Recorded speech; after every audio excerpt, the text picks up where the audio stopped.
حضرت عبداللہ بن جعفر حضرت جعفر تیار کے بیٹے تھے، نبی پاک کی پھوپھی کے بیٹے تھے حضرت زبیر بن عوام رضی اللہ تعالیٰ، وہ انتقال کر گئے۔ ان کا جب وصال ہوا تو 10 لاکھ دینار کا قرضہ تھا ان پر، اور جو زمین انہوں نے چھوڑی وہ زمین بنجر تھی۔ لو سن لے، جن پر قرضہ چڑھا ہوا ہے وہ نسخہ بھی سن لے، جن پہ قرضے ہیں نا، جو تنگ دست ہیں، جو روز رکے بھیجتے ہیں دعاؤں کے کہ بڑی پریشانیاں، وہ وظیفہ سنیں، وہ وظیفہ سنیں۔ ہمارے زمانے میں وظیفے لینے کا رواج نہیں، تویز لینے کا رواج ہے۔ لینا چاہیے، تویز بری چیز نہیں، اچھی چیز ہے، لیکن زیادہ کام برکت والا کیا ہے؟ اللہ اللہ کرنا۔ کیا کام ہے؟ سجدہ کرنا برکت والا کام ہے۔ حضرت عبداللہ بن جعفر تیار کہتے ہیں میں نے قرضہ لینا تھا زبیر بن عوام سے، وہ وصال کر گئے۔ میں ان کے بیٹے کے پاس گیا، عبداللہ بن زبیر کے پاس۔ میں نے کہا پیسے دینے تھے، کہا بالکل لینے ہیں، میرے ابا جی مجھے وصیت کر کے گئے، لکھ کے گئے کہ یہ پیسے دینے، اور وہ یہ لکھ کے گئے ہیں، میں زندگی بھر کوشش کرتا رہا ہوں، ادا نہیں ہو سکے، بیٹا تیری ذمہ داری ہے میرے قرضے ادا کرنا۔ عبداللہ بن زبیر رضی اللہ تعالیٰ عنہ کہنے لگے میں انشاءاللہ آپ کی رقم دے دوں گا۔ تو عبداللہ بن جعفر تیار کہنے لگے بھائی ہم دونوں آپس میں ہیں، کوئی شے نہیں چھوڑ کے گئے آپ کے ابا جی، کوئی چیز نہیں۔ توجہ ہے میری بات پر؟ یہ صحابہ کا ذرا انداز دیکھیے گا بندگی کا، کوئی چیز نہیں چھوڑی۔ حضرت زبیر بن عوام کہنے لگے ایک زمین کا ٹکڑا ہے وہ بھی بنجر ہے، اس میں بھی کوئی کھیتی نہیں اگتی، سبزہ نہیں ہوتا، بنجر ہے، پانی کوئی نہیں، اور وہ اتنی خشک ریتلی زمین ہے کہ بڑا مشکل کام ہے وہاں سیراب کرنا، بے آباد زمین ہے۔ حضرت سیدنا عبداللہ بن جعفر کہنے لگے تو اس طرح کر، وہ مجھے ساری نہ دے، اس میں سے تھوڑی سی مجھے دے دے، میں 10 لاکھ دینار کے عوض وہی رکھ لیتا، تیرے باپ کا قرضہ ادا ہو گیا، دے تو صحیح۔ انہوں نے کہا کیا کریں گے، وہ تو کسی کام کی نہیں، چند کوڑیوں کی بھی نہیں، فرمایا مجھے دے دو، میں جانوں اور میرا کام جانے۔ او بھائی یہ تھے بندگی والے لوگ، یہ تھے جن کا رب سے رشتہ ہے، جنہوں نے حضور کے صلی اللہ علیہ وسلم کے پاس بیٹھ کر بندگی سیکھی تھی۔ کہتے زمین کا ٹکڑا لے لیا، بنجر بے آباد ریتلی زمین، جب میرے حصے میں آئی پہلے دن اپنے غلام سے کہنے لگے جو جگہ تجھے زیادہ سخت لگتی ہے نا وہاں میرا مصلی بچھا دے، جو تجھے زیادہ بنجر بے آباد لگتی ہے وہاں مصلی بچھا۔ غلام نے مصلی بچھایا تو عبداللہ بن جعفر نے اللہ اکبر کہہ کے نیت باندھی۔ یہ حضرت جعفر تیار کے بیٹے حضرت علی کے بھتیجے، انہوں نے نیت باندھی نماز کی، سر سجدے میں رکھا، رونے لگے، کہنے لگے اللہ میں بھی تیرا بندہ اور جس سے لینے تھے وہ بھی تیرا بندہ، خدا بندہ ہمارے درمیان مہربانی فرما، کرم نوازی کا، رحمت کا فیصلہ فرما۔ اتنا روئے کہ مصلی بھیگ گیا۔ کہتے اتنا تڑپ رہے تھے کہ صحابہ اکٹھے ہو رہے ان کے گرد، مصلی بھیگ گیا۔ جب بھیگا ہوا مصلی نماز مکمل کر کے اٹھایا نا، کہتے مصلی اٹھایا تو نیچے سے اللہ نے پانی کا چشمہ جاری فرما دیا، اللہ نے پانی کا چشمہ جاری کر دیا۔ فرمایا بناؤ حوض، کرو کھیتیاں سیراب۔ فرماتے ہیں جہاں ایک درخت نہیں اگتا تھا اللہ نے پورا باغ اگا دیا، جہاں ایک پھل نہیں ہوتا تھا وہاں عالی شان پھل لگ گئے، قرضے بھی ادا ہوئے۔ حضرت زبیر بن عوام کے بچوں کے پاس مال دولت بھی بچ گیا۔ لوگ جب کہتے ہیں یہ ساری کس چیز کی برکت ہے، اور فرماتے ہیں یہ ساری سجدوں کی برکت ہے، یہ رب کی بندگی کی برکت ہے، یہ اس کی بارگاہ میں نماز پڑھنے کی۔ مسلمان توجہ نہیں کرتا، توجہ نہیں۔ جاگ رہے ہیں آپ حضرات؟ یہاں کوئی حکومت اعلان کرے نا کہ ہر نماز کے بعد 500 روپیہ، کتنا جی؟ میرے خیال کسی بھی نہیں ہونا مسجد۔ اور خدا کے بندو بات سمجھو، رب فرماتا ہے تو مسجد آدھا میں تجھے برکت عطا کروں گا، میں تجھے برکت دوں گا۔ میں ایک صحابی کہتے ہیں مجھے اکثر یہ حضور کا فرمان سنتا تو میرے دل میں خیال آتا آخر اللہ کس طرح برکت دیتا ہے اللہ آخر۔ ایک صحابی کہتے ہیں نبی پاک صلی اللہ تعالیٰ علیہ وسلم نے فرمایا عبادت کرو اللہ برکت دے گا۔ میرے دل کے اندر خیال آیا کس طرح، آخر اللہ کس طرح سے نوازتا ہے، اعلان کیا ہے؟ کہتے میں یہ بات سوچ کے نا تو مجھے قضائے حاجت کی حاجت ہوئی، پخانہ پیشاب کے لیے میں نکلا تو ایک جگہ دور جا کے میں بیٹھا کھیتوں میں، دور جا کر کہتے میں پیشاب کر رہا تھا تو ایک چوہا اپنے بل سے نکلا اور ایک ہیرا میرے پاس رکھ گیا، میں پیشاب کر رہا ہوں، کہتے پھر گیا اندر تو ایک ہیرا اور رکھ گیا، پھر گیا تو پھر رکھ گیا، پھر گیا تو پھر رکھ گیا، کہتے 15 ہیرے چھوڑ گیا۔ اب میں فارغ ہوا، وہ ہیرے اٹھائے گھر نہیں لے کے گیا، مسجد نبوی میں گیا کہ حضور سے پوچھوں میرے لیے جائز بھی ہے کہ نہیں، بلوں سے نکل رہے ہیں، بلوں سے پیسے نکل رہے ہیں، ہمارے سارے بلوں میں ہی چلے جاتے ہیں، بلوں سے پیسے آ رہے ہیں صحابہ کو، برکت دیکھیں عبادت، بلوں سے پیسے آ رہے ہیں، بل سے۔ فرماتے ہیں میں وہ ہیرے اٹھائے تو در رسول پہ، جب میں نے پہلا قدم رکھا نا مسجد نبوی میں تو مجھے بتانا نہیں پڑا، میرے مصطفیٰ نے میرا چہرہ دیکھا اور مسکرا کے فرمایا پتہ چلا ہے اللہ کس طرح نوازتا ہے؟ خبر ہوئی ہے اللہ کس طرح نوازتا ہے؟ فرمایا رب کی بارگاہ میں جھکے رہو، وہ تمہیں وہاں سے دے گا تمہارا گمان بھی نہیں گیا ہوگا۔ اس کے حضور تو آؤ، اس کی جانب تو توجہ کرو۔ بندگی کی اپنی ایک لذت ہے، سجدے کا اپنا ایک ذائقہ ہے۔ اگر آپ نبی کریم سید عالم صلی اللہ تعالی علیہ وسلم کی عبادات کو ملاحظہ کریں نا تو سرکار کی زندگی میں کثرت ہے عبادت کی۔ اعلان نبوت سے پہلے کتنے کتنے مہینے حضور غار حرا میں عبادت کرتے، تنے تنہا۔ حرم کعبہ قریب تھا لیکن وہاں رش ہوتا تھا، لوگ ہوتے تھے۔ فرمایا میں اکیلے میں اپنے رب کو منانا چاہتا ہوں۔ کتنے کتنے ایام حضور غار حرا میں عبادت کرتے۔ پھر صحابہ کرام علیہم رضوان فرماتے ہیں کہ مدینہ منورہ میں حضور کا یہ رنگ ہوتا، اتنے لمبے سجدے کرتے کہ لگتا ہے روح مبارک کی پرواز کرتے، اتنے لمبے سجدے کرتے۔ حضرت سیدنا معاذ بن جبل رضی اللہ تعالیٰ عنہ فرماتے ہیں 3 دن ہو گئے حضور چلے گئے، مدینے میں نظر ہی نہیں آ رہے۔ صحابہ پریشان، ابو بکر صدیق، عمر فاروق، عثمان غنی، مولا علی ڈھونڈتے پھرتے، حضور سید عالم صلی اللہ علیہ وسلم کا پتہ نہیں۔ فرماتے ہیں جناب صدیق ایک بار گھومتے گھومتے جبل سلا کی پہاڑی کے قریب گئے تو ایک چرواہا بکریاں چلا رہا تھا، اس سے پوچھا تم نے میرے محبوب کو تو نہیں دیکھا؟ تو کہنے لگا مجھے نہیں پتا تمہارے محبوب کون ہے۔ ایک آدمی آج 3 دنوں سے غار میں رو رہا ہے، اتنی شدت کے ساتھ روتا ہے کہ میری بکریاں جا کے غار کے سامنے بیٹھ جاتی اور بکریاں بھی روتی ہیں، میں بڑا کھینچتا ہوں پر لوٹتی نہیں، رات کو گھر لے کے جاتا ہوں تو جاتی نہیں، سویرے باڑے سے نکالتا ہوں تو دوڑی ہوئی آتی، پھوٹ پھوٹ کے روتی ہیں، لیکن حال یہ ہے کہ دودھ پہلے سے بھی زیادہ دیتی ہیں۔ حضرت ابو بکر صدیق کہنے لگے یہی تو میرے رسول پاک علیہ الصلوۃ والسلام کے نبی ہونے کی علامت ہے۔ اس صحابہ کو بلایا، 3 دن سے حضور سجدے میں۔ کتنے دنوں سے؟ یہاں سجدہ لمبا ہو جائے تو امام کے پیچھے لوگ بھاگنے لگتے ہیں کہ صاحب آپ تو فارغ ہیں، مجھے تو ڈیوٹی پہ بھی جانا تھا۔ 3 دن سے حضور سجدے میں، اتنا طویل سجدہ، اتنا طویل۔ صحابہ کہتے ہیں قدموں میں جا کے لگے، محبوبہ بس کریں آ جائیں۔ حضور نے فرمایا رب نے سورہ ہود نازل کر دی ہے، سخت حکم آ گئے۔ وہ کہتا ہے میں تیری امت سے حساب پوچھوں گا، میں اپنے رب کو منا رہا ہوں، بکر جاؤ مجھے منا لینے دو۔ حضور نے ہمیں بتلایا ہے کہ رب کو سجدہ کریں تو رب مانتا ہے، اس کو منانے کا طریقہ سجدہ کرنا ہے، جھکنا ہے، عبادت کرنا ہے۔ کہا وہ مانے گا تو میں آؤں گا۔ تڑپ گئے صحابہ۔ اور ایک روایت ایسی بھی ہے کہ جب بات نہ بنی تو حضرت فاطمہ سے عرض کیا۔ حضرت فاطمہ شام کا سناٹا چھایا، اپنے آپ کو کپڑوں میں لپیٹا، دائیں بائیں شہزادوں کے لیا تو حضور کی بارگاہ میں گئی، کہنے لگی محبوبہ بس کرے گھر آ جائے، مدینہ سونا ہو گیا ہے، مسجد نبی کی دیواریں بھی روتی ہیں، یا رسول اللہ ستون مجھ سے آپ کا پوچھتے ہیں گھر آئے۔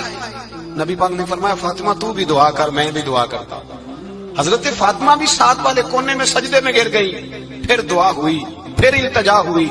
حضرت جبریل آئے، کہنے لگے محبوبہ رب کہتا ہے سار اٹھاؤ، وَلَسَوْفَ يُؤْتِيكَ رَبُّكَ فَتَرْضَىٰ، اللہ فرماتا ہے میں آپ کو اتنا دوں گا کہ آپ مجھ سے راضی ہو جائیں۔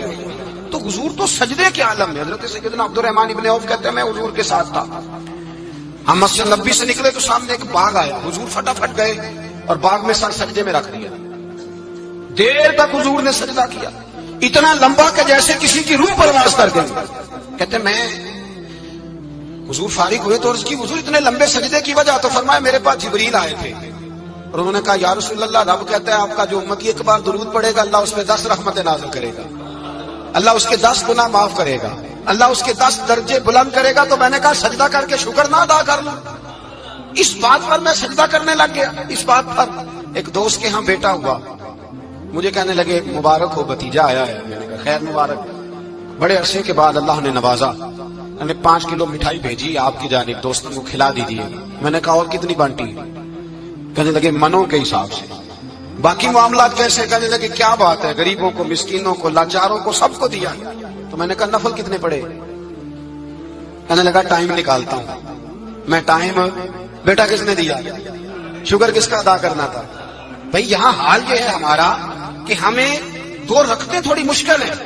اگر کہا جائے کہ 25 من مٹھائی تقسیم کرنی ہے تو وہ آسان ہے، ہم نے اپنے لیے عبادت کو، ریاضت کو بہت سا بنا لیا، اس کو اتاریں کچھ بھی مشکل نہیں۔ رب کی بارگاہ میں جتنا بندہ جھکتا جاتا ہے اتنا ہی اللہ اسے اور عزت عطا کرتا جاتا ہے۔ بزرگوں سے کسی نے پوچھا تھا کہ میری اللہ قبول بھی ہے کہ نہیں؟ تو وہ کہنے لگے رب کو تیری پہلا سجدہ قبول تھا تو تب اس نے دوسرے کی توفیق دی تھی، اسے تیری فجر قبول تھی تو تجھے زور پڑھنے کی توفیق دی، اس نے تیرا پہلا روزہ قبول کیا تو دوسرا رکھنے کا موقع دیا۔ یہ علامت ہے قبولیت۔ میرے محبوب نے فرمایا بندگی کرو، اس کے حضور آؤ، کبھی کا صلاۃ اللیل پڑھو، کبھی کا تہجد پڑھو، کبھی کا اشراق پڑھو، کبھی کا چاشت پڑھو، کبھی کا اوابین پڑھو. اور میرے مصطفیٰ نے فرمایا ہو سکے تو اٹھ کے تہجد پڑھو، باقی نمازوں پہ رب تمہیں ثواب دے گا.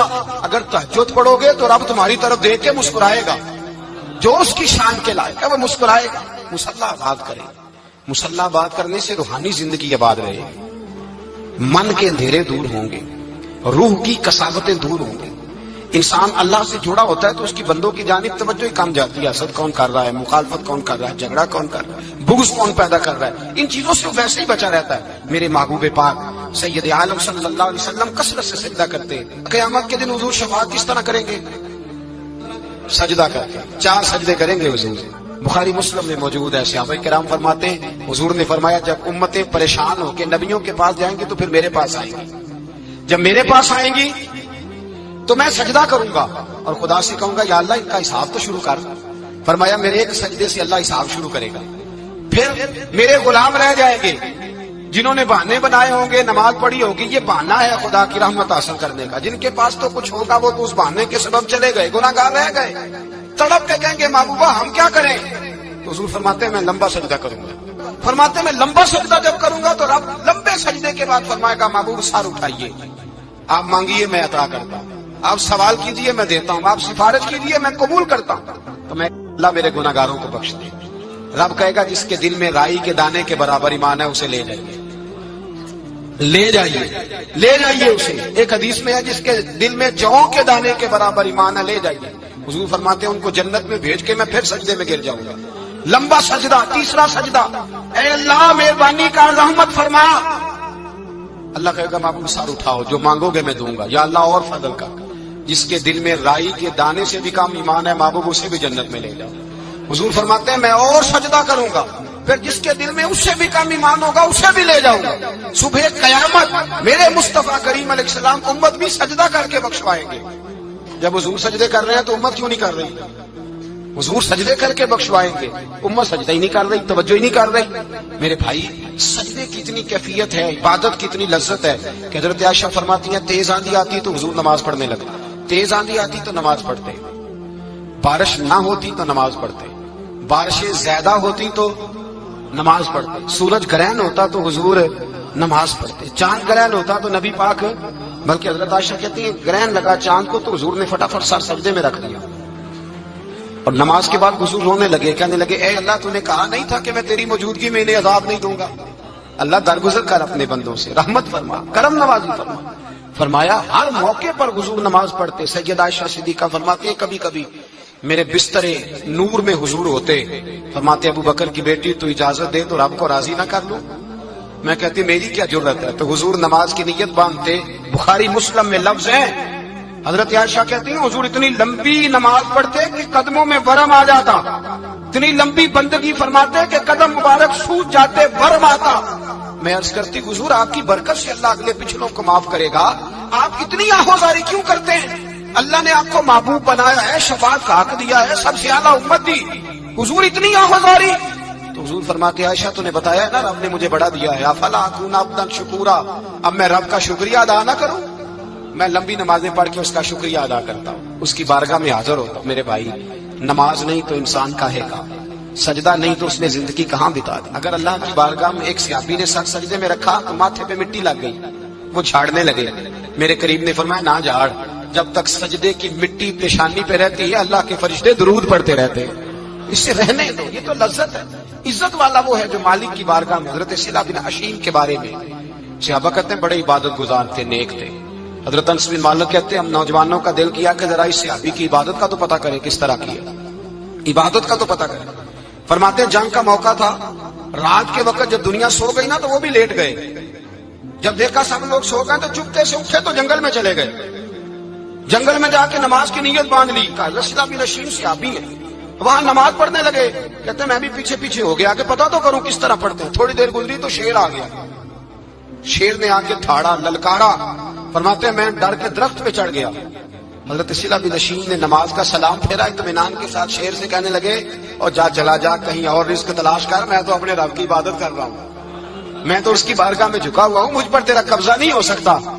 جب جنگلی درندوں کا قبضہ نہیں ہو سکتا تو کسی اور درندے کا عبادت گزار پہ قبضہ ہو سکتا ہے؟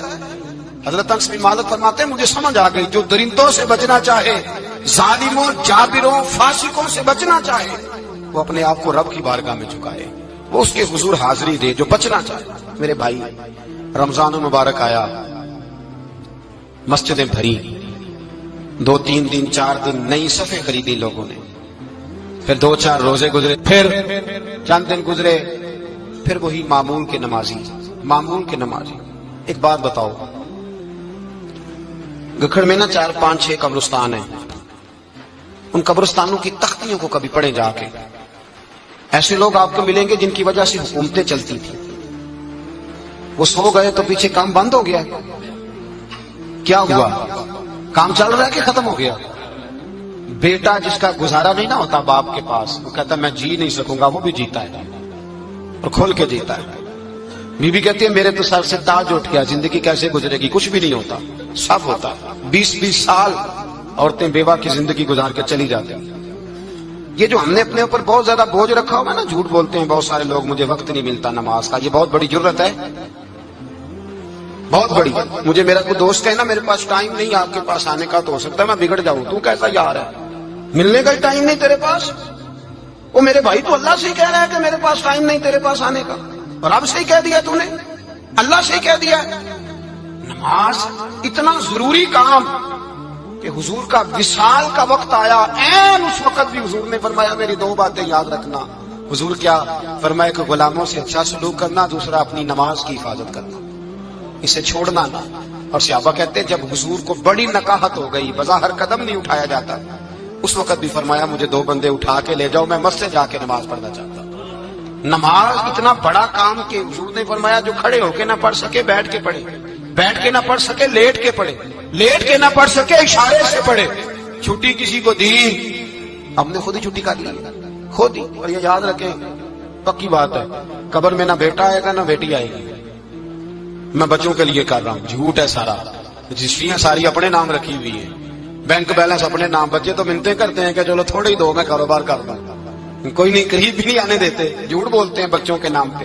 ہر شے پکی کی ہوئی اپنے نام, اپنی مرضی سے خرچ کرتے ہیں, اپنی مرضی کو دیتے ہیں جس کو دینا ہوتا ہے. بلکہ بہت سارے تو ناانصافی بھی کرتے ہیں.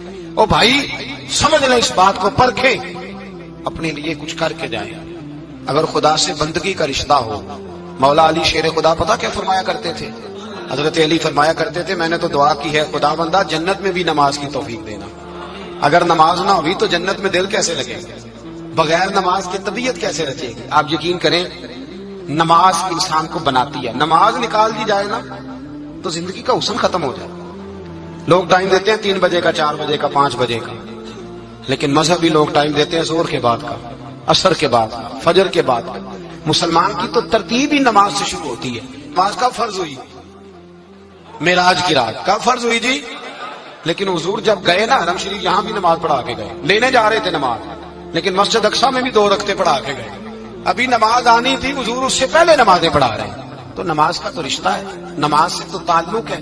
نماز حضرت سعید بن مسیب رضی اللہ تعالیٰ عنہ فرماتے یزید کی فوجوں نے جب مدینے پہ حملہ کیا تو انہوں نے گھوڑے باندھ دیے مسجد نبوی میں, 3 دن تک نماز نہ ہونے دی معاذ اللہ. فرماتے میں دیوانہ بن کے حضور کی قبر کے پاس بیٹھ گیا, میں دیوانہ بن گیا کہ وہ مجھے پاگل اور دیوانہ سمجھ کے چھوڑ دے. فرماتے ہیں قسم اللہ کی عزت کی, جب نماز کا وقت آتا تو حضور کی قبر سے اذان کی آواز آتی, قبر انور سے جماعت کرانے کی آواز آتی تھی, قبر کے اندر سے. گویا میرے مصطفیٰ, شاید اسی لیے حضور نے 2 غلاموں کو ساتھ رکھا ہے, اذان بھی ہوتی رہے جماعت بھی ہوتی رہے. حضور تو اندر بھی جماعتیں کرا رہے ہو بھائی, وہاں بھی جماعتیں ہو رہی ہیں, اور تو یہاں نماز نہیں پڑھ رہا اور بہانہ بنا کے کھڑا ہے بہانہ بنا کے. نہ ایسا کر, وہ بھی جتنا وقت ملے مسجد میں جا کے گزارے, قرآن شریف کے ساتھ گزارے, ذکر کے ساتھ گزارے, عبادت